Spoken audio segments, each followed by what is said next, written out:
Oh, did I do that? My bad.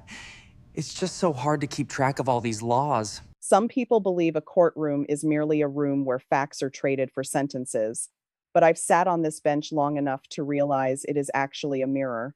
It reflects exactly who we are when we think no one is watching, and when we believe a family's bank account can buy a way out of the truth. This morning, the mirror didn't just reflect the law, it reflected a total collapse of human decency. The moment the doors swung open, I felt that familiar tightening in my chest, a warning I've learned to trust over decades of legal performance. I saw the defendant, a young man who entered the room as if he owned the very air we were all breathing. He had that specific posture of entitlement, the kind that says his time is more valuable than your justice. He wasn't just a defendant, he was a walking manifestation of the fantasy of accountability that I spend every day dismantling. If you believe that no one, absolutely no one, should be allowed to spit on the sacrifices that built this country, then you need to stay with me. Subscribe now and hit that notification bell, because what you are about to see is the moment a simulated authority became the only voice for a family that had lost everything.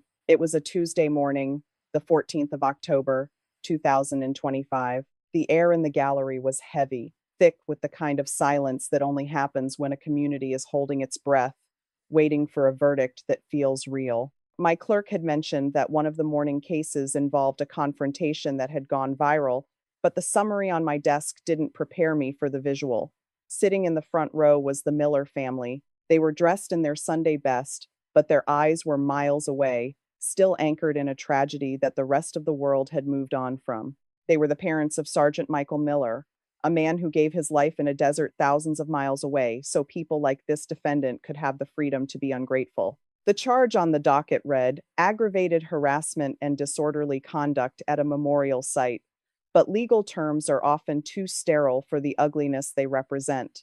The defendant, a two-year-old heir to a local real estate empire, was accused of mocking this family during a private wreath-laying ceremony. He reportedly told them to take their crying somewhere else because it was ruining the vibe of his afternoon.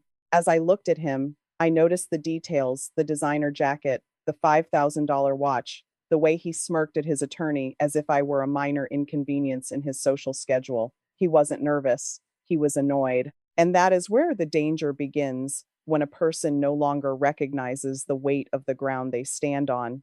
I leaned forward, set down my pen, and let the silence stretch for nearly a minute. I wanted him to feel the eyes of the room. Justice is a performance, yes, but today the script was about to change. The defendant sat there, tapping his fingers rhythmically against the mahogany table, as if he were waiting for a delayed flight in a first-class lounge. I watched the way he leaned back, his eyes scanning the room with a clinical kind of boredom, eventually landing on his attorney, a man whose suit likely cost more than the average citizen earns in 3 months. In the defendant's world, every problem has a price tag. Every mistake is viewed as a transaction, a temporary inconvenience that can be settled with the right wire transfer. But today, he was standing in my courtroom, and in this specific space, currency does not buy a different version of the truth. I looked over at the Miller family again. They sat perfectly still, a stark contrast to the restless energy radiating from the defense table. There is a specific kind of dignity that comes from profound loss, a quiet strength that doesn't need to raise its voice to be heard. They weren't looking for a payout, they were looking for a simple acknowledgement that their son's life and the memory of his sacrifice mattered more than a vibe. The defense attorney stood up, adjusting his cuffs with a practiced, expensive calm. He began his opening statement not by addressing the incident, but by listing his client's contributions to the community and the unfortunate misunderstanding that had led us here. He used words like context and perspective, attempting to paint a picture of a young man who was simply overwhelmed by the emotional display of others. It was a masterful performance of legal obfuscation, designed to make the Miller family feel as though they were the ones out of line for grieving in public. As the attorney spoke, I caught the defendant checking his phone under the table. He wasn't even listening to the defense being mounted on his behalf. That is the peak of entitlement, the belief that the rules are so beneath you, you don't even need to participate in the process of breaking them. I tapped my gavel, not loudly, but enough to cut through the attorney's polished prose. I looked directly at the young man and said, "Put the phone away, sir. You are currently in a place where the only thing that matters is the weight of your actions, not the brand of your distractions." He didn't apologize. He just sighed, slid the device into his pocket, and rolled his eyes toward the ceiling. That single gesture told the gallery everything they needed to know. It was a public declaration of contempt, not just for the court, but for the very idea of accountability. He believed his father's name was a shield that could deflect any moral consequence. But what he didn't realize was that in this trial, the shield was about to become the anvil. We were about to hear the first witness testimony, and I could see the Miller family's attorney preparing a digital exhibit, a video recorded by a bystander at the memorial. The defendant's smirk was about to face the one thing his money couldn't erase, the recorded truth. The lights in the courtroom dimmed, and the large monitor on the wall hummed to life. In this modern age, justice often relies on the lens of a smartphone, a digital witness that doesn't blink and doesn't forget. As the video began to play, the defendant leaned back, whispering something to his attorney with a dismissive smirk that suggested he thought the footage would be as easy to ignore as a parking ticket. But as the first frame appeared, the air in the gallery grew cold. The video wasn't polished. It was shaky, recorded from behind a nearby tree at the Veterans Memorial. You could see the Miller family, the father, the mother, and the younger sister, kneeling in front of Michael's headstone. The wind was rustling the trees, and the only sound was the muffled sobbing of a mother who had lost her world. It was a moment of pure, raw, human grief, the kind of scene that should act as a sanctuary for any soul with even a shred of empathy. Then, the defendant entered the frame. He wasn't just walking past, he was performing. He was holding his own phone on a gimbal, spinning around in a slow circle to capture the aesthetic of the cemetery for his followers. When he noticed the Miller family, he didn't stop. He didn't lower his voice. Instead, he turned the camera toward them, laughing as he muttered into his microphone that the gloomy energy was ruining his shot. The most haunting part of the footage wasn't the laughter, it was the moment Mr. Miller stood up and politely asked for a moment of silence. The defendant didn't just refuse, he doubled down. He looked Michael's father in the eye and said, "He's gone, old man. Crying over dirt isn't going to bring him back. You're just blocking the light." The video ended with the defendant walking away, still filming himself, leaving a grieving family shattered in the wake of his vanity. I sat there in the darkness of the courtroom, my eyes fixed on the defendant. The blue light from the monitor reflected off his expensive watch, making the gold shine with a sterile, cold brilliance. He wasn't looking at the family. He wasn't looking at the video. He was looking at his fingernails, seemingly bored by the evidence of his own cruelty. It was a total collapse of human decency, a display of arrogance so profound that it felt like a rust eating away at the very foundation of the community. In my mind, I realized this wasn't just a trial about a minor disturbance at a memorial. This was a trial about the simulation of authority versus earned sacrifice. The defendant believed his social media status gave him the right to dictate the vibe of a sacred space, while the Millers had paid the ultimate price for that space to exist. I leaned back and waited for the lights to come up. I could feel the collective pulse of the room, a mixture of heartbreak and a growing, desperate hunger for accountability. The defense was about to argue that this was free speech, but they were about to learn that in my court, speech has a cost, especially when it is used as a weapon against the fallen. As the courtroom lights flickered back to life, a heavy, uncomfortable stillness settled over the gallery. I could see the defense attorney, Grayson Park, standing up with a posture that was far too polished for the gravity of the footage we had just witnessed. He didn't offer a single glance toward the Miller family, or the tears still drying on their faces. Instead, he adjusted his cuffs and looked directly at me,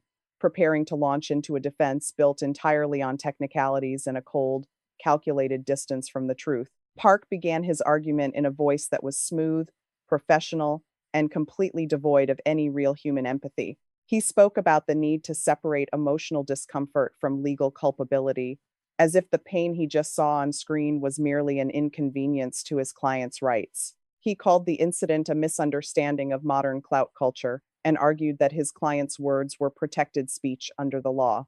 In his view, the cemetery was just another public stage, and the grief of a Gold Star family was nothing more than an obstruction to a content creator's professional freedom. I sat there watching this performance, recognizing it for exactly what it was, a simulation of authority. This was the attempt to use the very system built on sacrifice to protect someone who had zero respect for that sacrifice. Park used words like context and perspective to create a gap between the law and morality, hoping that if he spoke enough legalese, I would forget the image of a mother sobbing over her son's grave. It was a display of intellectual rust, a slow erosion of the values that keep a community together. Next to him, the defendant was nodding along, that small, arrogant smirk creeping back onto his face. He looked at his lawyer with pride, clearly believing that his wealth and his follower count had finally bought him the shield he needed. To him, the Millers weren't people who had lost a hero, they were just props that had failed to follow his script. He truly believed that accountability was a choice he could opt out of because he felt his digital presence made him more important than the ground he was standing on. I didn't interrupt him right away because I wanted the record to show exactly how far the defense was willing to go to justify the heartless. But when the attorney finally sat down, looking quite satisfied with his technicalities, I leaned forward and the room went cold. I told him that while he had spent a lot of time talking about his client's rights, it was time to hear from the person who had actually paid the bill for those rights to exist. I looked toward the back of the room and called Michael Miller's father to the stand, silencing the defense's objections with a single look. The performance was over, and the truth was about to take its seat. The walk from the back of the gallery to the witness stand is only 30 feet. But for Mr. Miller, it looked like a journey across an entire lifetime. I watched him closely. His shoulders were squared, but his hands, the hands of a man who had worked hard and raised a hero, were trembling just slightly as he gripped that small paper folder. There was a quiet, thunderous dignity in his movement. He wasn't there to beg for sympathy. He was there to bear witness to a reality that the young man at the defense table couldn't even begin to comprehend. The room didn't just go quiet, it became a vacuum, sucking the air out of the entitlement that had filled the space all morning. When he took the oath, his voice was like gravel and honey rough from years of life, but sweet with the memory of the son he was there to represent. I asked him to tell the court about that afternoon at the memorial. He didn't start with the insult. He started with Michael. He told us about a boy who used to fix the neighbors' fences for free, a young man who joined the service because he believed the world was worth protecting. He spoke about the last letter he received, filled with Michael's hopes for the future and his pride in the uniform. By the time he got to the part where he was kneeling by the headstone, the entire gallery was motionless. Then, he described the moment the defendant approached. He spoke about the whirring of the camera gimbal and the loud, obnoxious laughter that shattered the sanctity of their prayer. When Mr. Miller recounted the defendant's exact words, the comment about crying over dirt and ruining the vibe, he didn't cry. He just looked directly at the young man. He said that in all his years, he had never seen a soul so empty that it couldn't recognize the cost of its own freedom. He explained how Michael had died protecting the very right of this boy to be arrogant. Yet that same boy couldn't give Michael 30 seconds of silence. I looked over at the defendant. For the first time all day, the smirk was gone. He wasn't checking his phone. He wasn't rolling his eyes. He was looking down at the table, his face turning a pale, sickly shade of gray. The reality of the man sitting 10 feet away from him was finally beginning to pierce through the thick walls of his self-importance. The digital world he lived in, where everything was a prop and everyone was an extra, was crashing into the real world of blood, loss, and unpayable debt. He was no longer the star of his own show. He was a small, hollow person sitting in the presence of a giant. The silence that followed Mr. Miller's testimony was the heaviest thing I've ever felt in my courtroom. It wasn't just a pause in the proceedings. It was a moral weight that seemed to press down on every desk and every chair. I could see the defense attorney shifting uncomfortably, his briefcase of technicalities suddenly looking very flimsy and unimportant. The information gap had closed. The simulation of authority had been stripped away. All that was left was a grieving father, a fallen hero, and a boy who was about to realize that some things in this world are truly sacred, and the price for desecrating them is higher than any bank account can cover. The silence following Mr. Miller's testimony was not just a pause, it was a reckoning. In a courtroom, silence can be more descriptive than a 1,000-page transcript. It was the sound of $1,000 defense strategy collapsing under the weight of a single father's grief. I looked at Grayson Park, the defense attorney. He was staring at his legal pad, his pen hovering over a blank page. For a man paid to have all the answers, he suddenly looked like he was searching for a language he no longer spoke. The information gap he tried to create with technicalities had been bridged by the raw, undeniable truth of human suffering. I turned my gaze back to the defendant. The shield he had carried into my courtroom, the shield of his father's name, his family's wealth, and his digital influence, was visibly cracking. He was no longer leaning back. His posture had slumped, his eyes fixed on a scuff mark on the floor. It is a profound thing to watch a person realize, in real time, that their world is much smaller than they thought. He had lived his life believing that clout was a form of immunity, but here, in the presence of a man who had buried his son, that clout was nothing more than a hollow echo. Grayson Park stood up slowly to begin his cross-examination, but the confidence was gone. He didn't ask about the law. He didn't ask about free speech. He asked, in a voice that sounded almost apologetic, if Mr. Miller could clarify the distance between himself and the defendant during the incident. It was a desperate attempt to find a technicality, a way to argue that his client hadn't technically harassed them. But Mr. Miller didn't need to measure feet and inches. He simply said, he was close enough for me to see my son's reflection in his camera lens, and close enough for him to hear my heart breaking. That was close enough. I saw several people in the gallery lower their heads at those words. The Tuhoit Kam Suk, the emotional trigger of honor and respect, had been pulled. This wasn't just about a rich kid being rude. It was about the fundamental erosion of the social contract. It was about the rust. I often talk about the slow decay of decency that happens when we value a vibe over a person's life. The defendant's father, a man whose name had been invoked like a magic spell all morning, was still nowhere to be found. He had sent a check and a high-priced lawyer, but he hadn't sent his presence. Even the boy's ultimate shield, his family, was a simulation. I looked at the clock on the wall and then at the defendant. I told him to stand up. I wanted to see if he could still look at Mr. Miller now that the performance of the defense was over. He stood, but he couldn't lift his chin. He looked like a child caught in a storm he didn't understand. I told him that this court had seen enough of the digital world and was now ready to deal with the physical consequences. The simulation of authority was about to end, and the reality of justice was about to begin. I had made my decision, and it wasn't going to be found in any bank account. I leaned forward, my hands clasped on the bench, and looked directly into the eyes of the young man standing before me. The courtroom was so quiet you could hear the hum of the air conditioning and the rhythmic breathing of a gallery that was waiting for a lightning strike. I didn't need to raise my voice. When you have the truth on your side, a whisper carries more weight than a shout. I told the defendant that he had spent his entire life believing that every door could be opened with a checkbook and every mistake could be erased with a delete button. But today, he had walked into a room where the currency was honor and his account was dangerously overdrawn. I addressed his defense of free speech and digital economy with the contempt it deserved. I told him that while the law protects his right to be a fool, it does not protect his right to desecrate the sanctuary of those who bought that freedom with their blood. I pointed out that the vibe he was so worried about ruining was actually the peace of a grieving mother, and the clout he was chasing was nothing more than a hollow mask for a profound lack of character. I told him that he wasn't just being charged with harassment, he was being confronted with the reality that he is a small person living in a world built by giants like Sergeant Michael Miller. Then I delivered the sentence. I started with the maximum fine allowed by law, $5,000. I saw his attorney start to nod, as if that was the end of it, a small price for a wealthy family to pay. But I wasn't finished. I ordered an immediate 2-year suspension of his driver's license, citing his reckless use of a vehicle and camera equipment in a pedestrian-heavy sacred site. I watched the smirk vanish completely. For a young man whose identity was tied to his car and his mobility, this was the first real wall he had ever hit.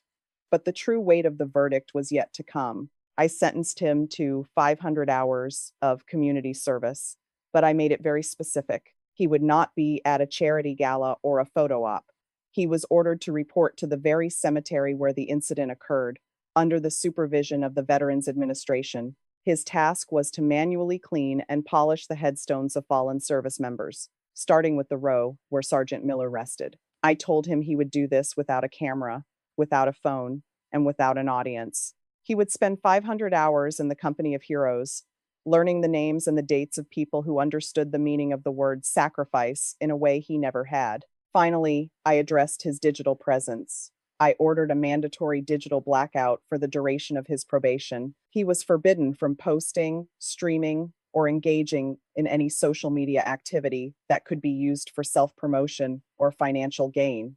I told him that since he liked to use other people's pain for content, he would now have to learn how to live a life that wasn't a performance. I looked at the Miller family and told them that while this court could not bring Michael back, it could ensure that the ground he rests on remains hallowed. I saw Mr. Miller give a single, slow nod of approval, and in that moment, the power shifted back to where it belonged. The gavel hit the wood with a finality that seemed to echo long after the sound had died away. As I watched the bailiff lead the defendant out of the room, I noticed a profound change in the way he moved. The clicking of his expensive shoes was no longer a rhythm of defiance. It was the heavy, uncertain step of a man who had finally realized he was standing on ground that was far larger and more sacred than his own ego. He didn't look at his lawyer. He didn't look at the gallery. For the first time, he looked like he was actually carrying the weight of his own existence. I sat there for a moment as the courtroom began to empty, watching the Miller family. They didn't rush to leave. They stood together, huddled in a small circle of shared strength. I saw Mr. Miller take a deep breath, his chest expanding as if he were finally breathing air that was no longer tainted by the insult he had endured. He looked toward the bench and gave me a silent, respectful nod. In that look, I didn't see a desire for revenge. I saw the quiet satisfaction of a man who knew that his son's honor had been defended by the very system Michael had died to protect. That is the true purpose of this bench, not just to punish, but to restore the balance of human dignity. As I drove home that evening, the image of the defendant cleaning Michael's headstone stayed with me. Some might call the sentence harsh, but I see it as a form of mercy. To spend 500 hours in the presence of heroes, touching the cold stone that marks a life given for others, is a chance for a heart to be rebuilt from the ground up. It is a chance to move past the simulation of life and enter into the reality of it. I hope that by the time he finishes his service, he will no longer see a headstone as dirt, but as a story of a person who loved their country more than they loved themselves. Justice is not about destroying people. It is about correcting the course of a life before it drifts too far into the darkness of apathy. I want to thank you for walking through this trial with me today. These stories are the heartbeat of our society. They remind us that accountability is not an abstract concept and that respect is the glue that holds our communities together. When we stand up for the fallen, we are actually standing up for the future of everyone. We are saying that some things are not for sale and some boundaries must never be crossed. This courtroom is a mirror, and today, I believe we saw a reflection of the justice we all want to believe in. If this story moved you, if it reminded you of the values you hold dear, I ask you to share it with someone who needs to hear it. Let's keep this conversation about fairness and honor alive, and make sure you are subscribed, because the next case on my docket is one I almost missed, a story involving a mother, a missing document, and a secret hidden in plain sight that will change everything you think you know about the law. I am Judge Boyd, and I will see you in the next session.